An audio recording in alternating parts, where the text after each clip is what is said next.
আচ্ছা। যাব park street. Park ২৫ street তারিখ যেতে পার্ক পারিনি। ও হ্যাঁ, সেইজন্য আজকে ২৫ তারিখ যেতে পারিনি। হুম ২৫ তারিখ যেতে পারিনি না, ২৫ তারিখ তো আমরা আবার ট্রেড ট্রেডে ফেয়ারে গেলাম, ট্রেড গেছিলে। ফেয়ারে গেলাম। হুম সে আর এক জায়গা। ইচ্ছে করেই গেলাম না। ২৫ তারিখ দুনিয়ার ভিড় থাকবে পার্ক স্ট্রিটে। আমরা একটু পরেই যাই, কারণ ভালো করে লাইটিংটা দেখব, লাইটিংটা। হুম। সেই জন্য পার্ক স্ট্রিট যাচ্ছি। চলো তোমরাও আমাদের সাথে। যেমনটা তোমাদের বললাম, আমরাও তেমনি বেরিয়ে পড়লাম 4:30 পৌনে 5টা নাগাদ বেরোলাম, কারণ বেশি আগে গিয়ে তো লাভ নেই। লাইটিংটা দেখতে গেলে সন্ধ্যার সময় পৌঁছলেই যথেষ্ট। তো এইটুকু যেতে মোটামুটি আমরা ধরেই নিলাম যে আধা ঘন্টা সময় লেগে যাবে। তো সন্ধ্যার সময় গিয়ে পৌঁছে যাব। কিন্তু মনে মনে ভাবছিলাম যে কি যেন আজকে আবার ভিড় থাকে কিনা, ওই রাস্তাগুলোতে ঢুকতে দেবে কিনা। যদি ঢুকতে না দেয় তাহলে অবশ্য অনেকটা হাঁটতে হবে।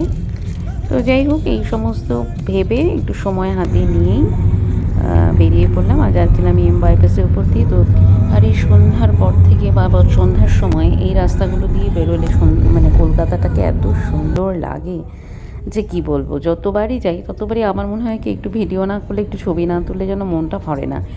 এত ভালো লাগে, এত সুন্দর লাগে। তো যাই হোক, বেরিয়ে পড়লাম আর প্রায় চলেও এসেছে কাছাকাছি। আর মানে এটা যে শুধু এই ফেস্টিভ সিজনে থাকে তা নয়, এইভাবে কলকাতাকে সুন্দর করে মানে সাজানো যে লাইটিংয়ে, এটা কিন্তু সব সময়তেই থাকে। আর এই দিন ছিল 27 তারিখ। তো আমরা 25শে ডিসেম্বর না গিয়ে 27শে ডিসেম্বর যাচ্ছি।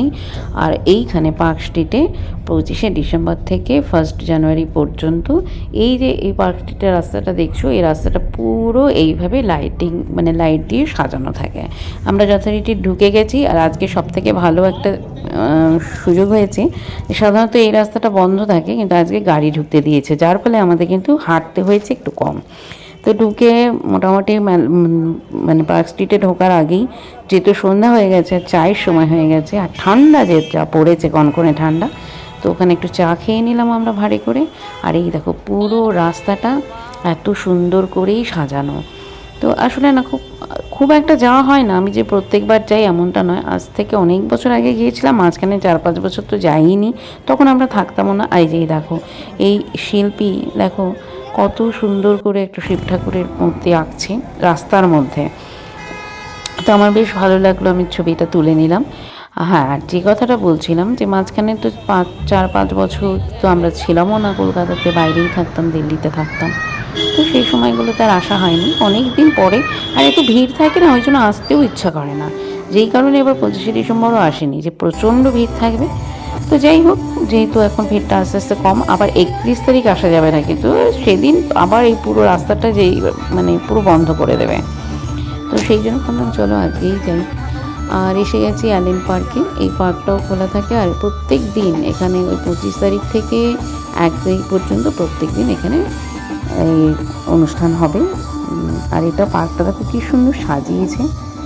আর আমরাও এখানে ঢুকে কিছুক্ষণ এই ফাংশন গানগুলো শুনছিলাম। শিল্পী খুব সুন্দর গাইছিলেন, তো এত ভালো লাগছিল, তার জন্য কিছুক্ষণ ওখানে বসে এই অনুষ্ঠানটা উপভোগ করলাম। তোমরা খুব ভিড়ও হয়েছিল, আর প্রচুর দর্শক শ্রোতা, এবং খুব ভালো লেগেছিল।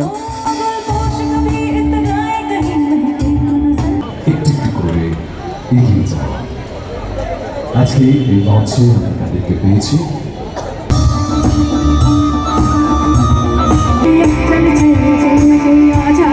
এবার আপনাদেরকে শুনতে চাই। চলে চাইয়া চাইয়া চলে চাইয়া চাইয়া জোরে চলে চাইয়া।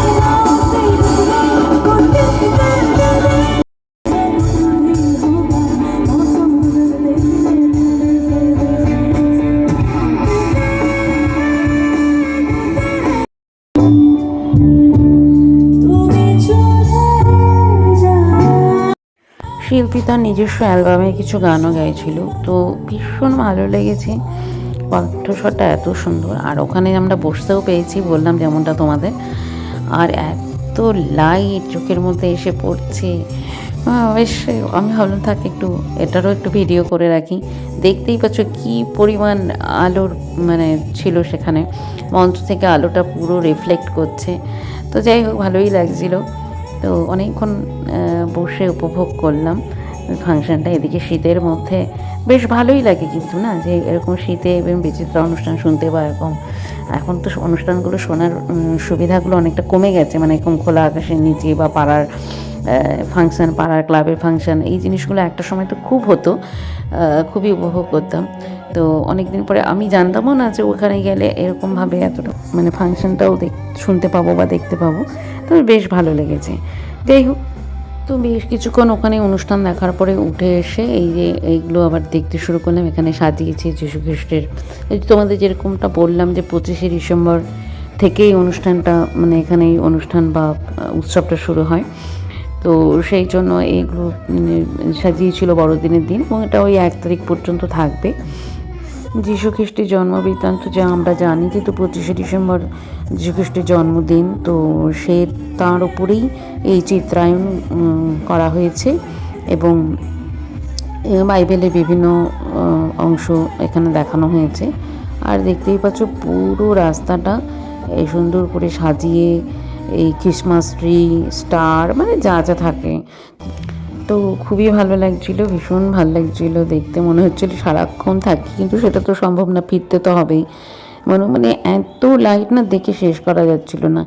তারপর ওখান থেকে আমরা চলে গেলাম সেন্ট জেভিয়ার্স কলেজে, আর সেখানে ওরাও ওখানে বেশ সুন্দর সাজিয়েছে। আর এই দেখো সান্তাটার সামনে গিয়ে বেশ ভালো লাগছিলো। আমি না প্রথমে ভেবেছিলাম যে ওই জীবন্ত স্ট্যাচু থাকে না, বা ওই রকম কিছু, মানে ম্যানুয়াল আর কি, কেউ একটা করেছে হয়তো শিল্পী। তো পরে বুঝলাম যে না, ওটা একটা যন্ত্রের মাধ্যমেই করা। তো যাই হোক, ওখানেও কিছুক্ষণ ফটো টটো তুললাম, আনন্দ করলাম। তারপরে সবখানেতেই এটা রয়েছে, এইভাবে সাজিয়েছে যীশু খ্রিস্টের জন্মক্ষণটাকে, বা সেই যে কথিত আছে বা যেটা আমরা বাইবেলে যেটা বলা আছে, তো সেই রকম করে সাজানো হয়েছে, সেটা আমরা দেখে ঠেকে। তো বেশ অনেকক্ষণ থেকে তো ঘোরাফেরা করলাম। তো শুধু ঘোরাফেরা করলে তো হবে না, ঘোরার সাথে তো খাওয়াটা একটা ফ্রি থাকে। তবে ঘুরতে ঘুরতে খিদেও পেয়ে গেছে। তার আগে অবশ্যই একটু চা বাদাম আমরা খেয়ে নিয়েছিলাম, দেখেইছো সেটা। তারপরে ভাবলাম যে না, এবার একটু কিছু তো খেতে হবে। তো যথারীতি চলে আসলাম, এই যে তোমাদের যেমনটা বললাম আর কি, যে এখানে দাঁড়িয়ে তার বেশ ভিডিও করলাম, ফটোও তুললাম, বেশ ভালো লাগছিলো। প্রথমটা আমি ভেবেছিলাম, যেটা বললাম আর কি, যে প্রথমে ভেবেছিলাম যে কোনো মানুষ বোধহয়, পরে দেখলাম যে না, পুরোটাই যন্ত্রের মাধ্যমে। তো আমরা বড় হয়ে গেছি, তাই আমাদের ভালো লাগছে, আর বাচ্চাদের তাহলে কত সুন্দর লাগবে ভাবো। তো যেমনটা বলছিলাম, ঘুরতে ঘুরতে ঘোরার সাথে তো খাওয়াটা থাকেই, একটা কোথাও যাবো মানে ঘুরবো আর খাবো না, তা তো হয় না। তো চলে এসেছি খাবার স্টলে, প্রচুর ধরনের খাওয়া দাওয়া আছে। তো ভাবলাম যে ঠিক আছে, সবগুলো একটু একটু করে ট্রাই করি। তো এদিকে দই ফুচকাও নিয়ে নিয়েছিলাম, পাপড়ি চাট, তারপরে চিকেন মোমো। সবটা ভিডিও করতে পারিনি, কারণ ওই খাবার সময় তো এক হাতে মোবাইল ধরবো না, খাবার নেবো নাকি। আর এবার করেছে কি, সবগুলো এক প্লেট করে নিয়েছি, কেন কি কোনটা যে খেতে ভালো লাগবে সেটা তো না খেলে বোঝা যাচ্ছিলো না। আর এগুলো এক একটা প্লেটে বেশ অনেকটা করেই থাকে, তো আমাদের তিনজনে একটু একটু করে হয়েই যায়। তো সেই জন্য ওই যে সবগুলো এক প্লেট করে নিয়ে টেস্ট দেখছিলাম। তো দেখলাম যে ঠিক আছে, ভালোই লাগছিলো। আর চিকেন মোমোগুলোও বেশ ভালো হয়েছিলো।